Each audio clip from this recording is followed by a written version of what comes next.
Comme nous l'a expliqué Jérémy Damet dans la partie précédente, la cellulose peut être isolée des autres constituants de la matière végétale pour être transformée en un alcool, le bioéthanol.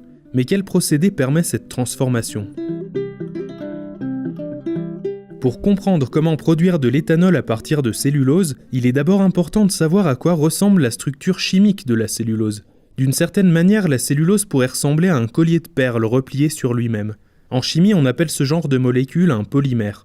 Ce polymère est composé de molécules élémentaires appelées monomères, qui correspondraient aux perles du collier. Ce qui est intéressant avec la cellulose, c'est que ces perles, les monomères, ne sont rien d'autre qu'un type de sucre, le glucose. Et comme vous le savez sans doute, le sucre peut être fermenté pour obtenir de l'éthanol. Pour produire cet éthanol, il faut donc commencer par dépolymériser la cellulose, c'est-à-dire rompre cette longue chaîne de glucose pour récupérer directement les sucres. La grosse problématique que l'on a avec la cellulose, c'est tout d'abord que c'est une molécule qui est extrêmement résistante aux attaques chimiques et tout ça. Autrement dit, la cellulose est difficile à casser car elle est emmêlée et enroulée sur elle-même. Pour résoudre ce problème, l'équipe de Xavier Duret travaille sur un procédé de dépolymérisation en 2 étapes. La première consiste à ouvrir la cellulose, c'est-à-dire la démêler pour permettre aux produits chimiques d'accéder à toute la structure. Ensuite, un acide est introduit en chauffant, ce qui a pour effet de rompre les liaisons entre les sucres et de récupérer une solution de glucose. Cette réaction est appelée hydrolyse acide. Par rapport à ce qui existe déjà, la grosse nouveauté de notre procédé, c'est la façon dont on va recycler les réactifs chimiques.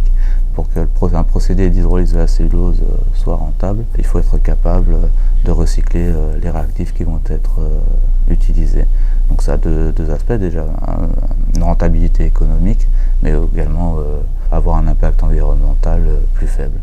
Cette étape d'hydrolyse acide que cherche à optimiser Xavier Duret permet donc d'obtenir des sucres à partir de la cellulose. Et une fois ces sucres obtenus, reste à les fermenter pour les transformer en un alcool, l'éthanol. Et là, c'est Iulian Boboescu, spécialiste de la fermentation au laboratoire des technologies de la biomasse, qui en parle le mieux. La fermentation est un procédé très simple qui est d'ailleurs utilisé dans la civilisation humaine depuis des milliers d'années. Il s'agit rien de plus que de laisser une levure se développer dans du sucre. Et pendant sa croissance, cette levure consomme le sucre, se reproduit et produit également de l'alcool. Et c'est cet alcool qui pourra être concentré par distillation puis être utilisé comme carburant. Si le procédé de transformation de la biomasse en bioéthanol est assez bien connu et déjà appliqué à échelle industrielle, il pose cependant quelques problèmes d'origine éthique. En effet, bien souvent, la biomasse utilisée comme matière première est comestible. Canne à sucre, maïs, céréales en tout genre. On utilise en fait des cultures agricoles alimentaires pour alimenter les moteurs de nos voitures. Ces carburants produits à partir de végétaux comestibles sont appelés biocarburants de première génération.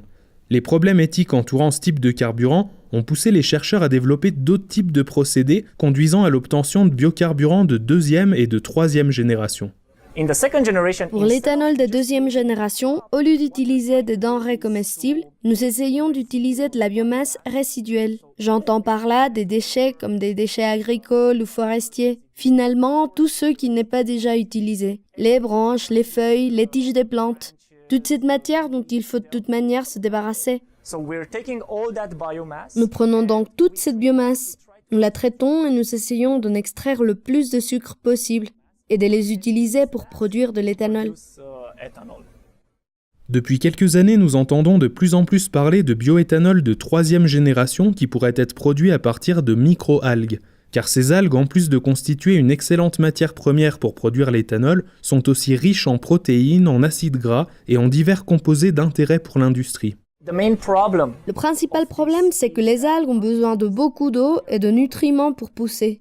Sans parler de la lumière, tout cela coûte très cher. Ça représente un sérieux verrou technologique qui nous empêche de produire de manière durable et économiquement viable des algues pour produire des carburants de 3e génération. Et d'un autre côté, les produits de la fermentation, comme le dioxyde de carbone ou CO2, qui est un gaz à effet de serre, mais aussi les produits liquides, comme des acides organiques.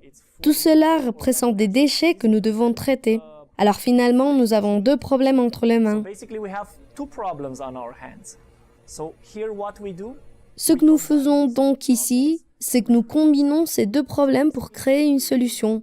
Nous utilisons les déchets générés par la fermentation pour faire pousser les algues, car ces déchets sont parfaits pour ça. Il s'agit des nutriments, des vitamines, de CO2. Tout le monde sait que les algues adorent le CO2. Et donc, d'un côté, on produit des algues à très bas coût, et d'un autre côté, on traite le dioxyde de carbone et les déchets liquides issus de la fermentation. C'est une situation gagnant-gagnant. Le procédé de production de biocarburants de deuxième et troisième génération est assez complexe. C'est la raison pour laquelle il n'est pas encore vraiment fonctionnel et répandu partout dans le monde. Il y a encore quelques problèmes essentiels sur lesquels nous devons travailler pour rendre le procédé économiquement viable. C'est particulièrement vrai ces temps-ci où le prix du pétrole est vraiment bas. Nous devons donc être compétitifs avec ça. Mais je crois que bientôt, ce genre de procédé sera de plus en plus utilisé.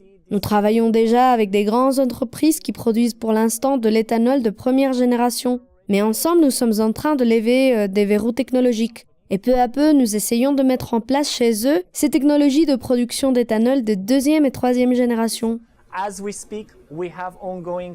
Au moment où je vous parle, nous avons des projets en cours dans lesquels nous essayons de mettre en œuvre toutes les solutions et innovations que nous développons dans ce laboratoire.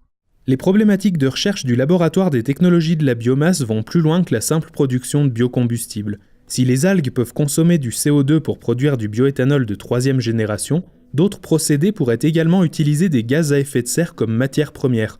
Pour en savoir plus, rendez-vous dans la 4e et dernière partie de ce podcast.